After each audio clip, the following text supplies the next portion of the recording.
Los objetivos que tenemos, además de reciclar los chalecos salvavidas, que es la iniciativa principal del concurso, queremos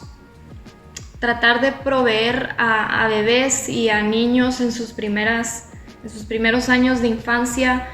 tratar de darles de alguna manera la oportunidad de vivir esta fase tan importante de su vida de manera más digna. Nosaltres des de l'escola, la nostra filosofia és intentar ensenyar als alumnes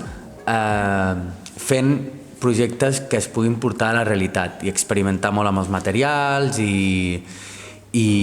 si a més és reciclatge i si a més és per ajudar a una comunitat, tenia tots els components necessaris per fer un bon projecte, no? Vam haver de fer un estudi, vam mirar quines necessitats hi havia a la illa i de quins materials teníem per poder fer encara més sostenible i que fos més local.